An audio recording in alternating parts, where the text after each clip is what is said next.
What is up, you guys, and welcome back to episode 3 of my Workout Wednesday series. So for today's workout, you're going to have to get outside and find a field like I'm showing you now. Set your timer for 20 minutes and we're gonna get to work. Alright, so for this workout, you're going to start at one end of the field and sprint to the other side. I realize I'm doing more of a jog for my first one, but I definitely pick up the pace as the time goes on. So then once you get to the other side, we are deciding on what our first exercise is going to be there. So we rock out 20 push-ups. Once you're done them, you're going to stand up and immediately sprint back to the other side of the field. And then when you get there, you're going to do your second set of push-ups. So I want you to do as many as you can from your toes. If you have to drop to your knees, that's okay.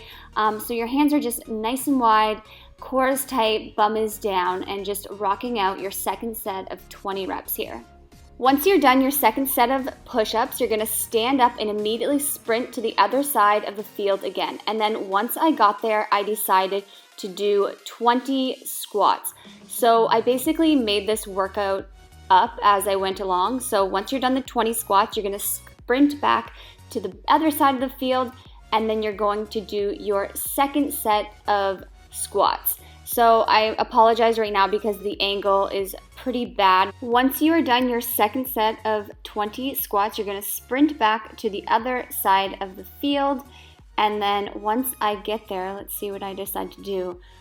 I believe I do sit-ups. So I do 20 sit-ups. So basically for this whole workout, you're just sprinting from end to end, and then at each end, you're doing a different exercise. So you're going to do each exercise twice.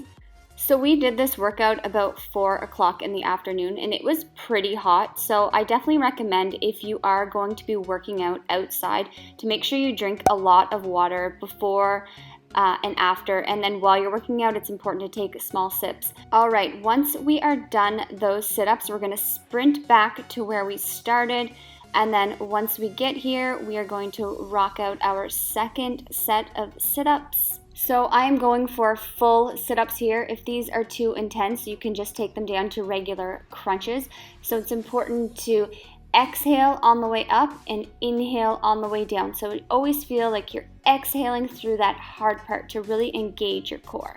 All right, once our sit-ups are done, you guessed it, we're going to stand up and sprint to the other end of the field. And once we get there, I am going to be doing some curtsey lunges. So this was actually super fun to do with Fraser, or if you guys wanted to do it with your workout partner, because as it gets tougher, the sprinting back and forth, you can almost make it like a little competitive challenge to chase each other to the other side. So even though we were doing different exercises at each end, it was awesome to be able to like do the sprints together like we are here now and really push each other. So once we get back to this side, I will talk about the curtsey lunges. So this is my second set of curtsey lunges. So for those who don't know, it's a reverse lunge, but then you're also stepping off to the side. So it's important to make sure that front knee isn't going past your front toes, and then you're driving that back knee to the ground. Okay, so we are back into another sprint, and I actually felt like I got quicker as the time went on after I was more warmed up. So once I got to the end this time, it's hard to see, but there is a bench over there and I am doing tricep dips. So once you've done 20 of those, you're going to sprint it back, and then here you can better see the tricep dips. So you just want to make sure that your elbows are facing the opposite direction. If I walked my feet out a little bit more, it would be harder, but the bench was quite low, so I just did 20 like that. And then I immediately went into another sprint all the way to the end. And then once I got there, I used that bench again and I did step-ups, which is pretty hard to see. But once I did 20 step-ups, I brought it back and I did 20 on the other side. So here you can see I'm doing alternating step-ups for 20. It's really important to make sure that your whole foot is planted on the bench and you're driving through your heel with each step. So as you can see with this workout, it's super fun to just get outside and get creative and use benches, or you could use that pole in the background right now for pull-ups. So you can just decide kind of what you feel like working on. Alright, so here we are in one of our final sprints. I remember this one was killer. We were basically chasing each other. And then once we got to the other side, I did the bicycle crunch, which is hard to see.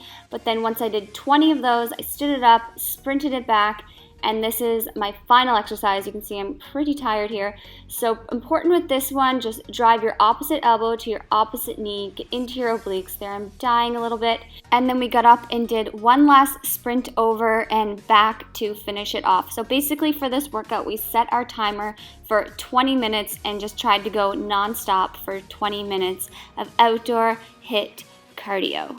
I want to thank you guys so much for taking the time to watch my video. I hope you enjoyed it and get a chance to try it out. Thanks again for watching, and I'll see you again next Wednesday.